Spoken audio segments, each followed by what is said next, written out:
సరే గబగబా ఏదైనా హెల్ప్‌కి వెళ్దాము, అసలు ఏమన్నా పోలీసులు వచ్చారా లేదా అని నేను గబగబా కారు దిగి వెళ్ళానండి. వెళ్ళేసరికి బస్సు తగలబడిపోతుంది.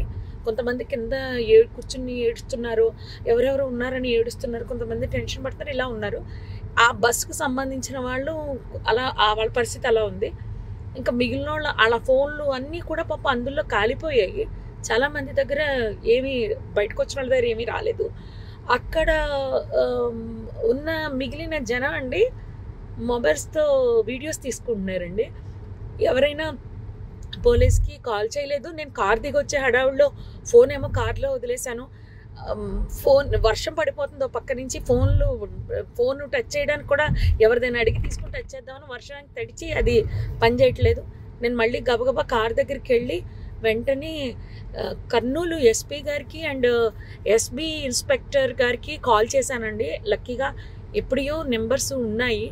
కాల్ చేస్తే వాళ్ళు ఇమీడియట్లీ రెస్పాండ్ అయ్యారు. వాళ్ళు రెస్పాండ్ అయిన కాసేపటికే రూరల్ సిఏ గారి బృందం అంట వాళ్ళొచ్చారు. దాని ముందే ఫైర్ స్టేషన్ వాళ్ళు వచ్చేసారు. అండ్ ముందు ఫైర్ స్టేషన్ వాళ్ళని నెక్స్ట్ ఫైర్ సిబ్బంది, నెక్స్ట్ అంబులెన్సు, పోలీసు వారు వీళ్ళందరూ వచ్చేసారండి. అప్పటికే ఒక ప్రైవేట్ వెహికల్లో ఒక 6గురిని హాస్పిటల్ పంపించారు. నాతో ఇంకొక అతను ఎవరో హరీష్ అంట, ధర్మవరానికి చెందిన అతను. పాపం చాలా మంచి వ్యక్తి ఆయన కూడా. ఆయన ఒక 6గురిని ప్రైవేట్ వెహికల్లో ఎక్కించి పంపించారు.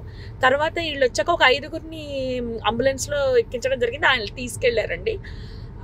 ఆ తర్వాత ఈ లోపలనే మొత్తం ఎస్పీ గారు, పోలీస్ సిబ్బంది అందరూ వచ్చేసారు.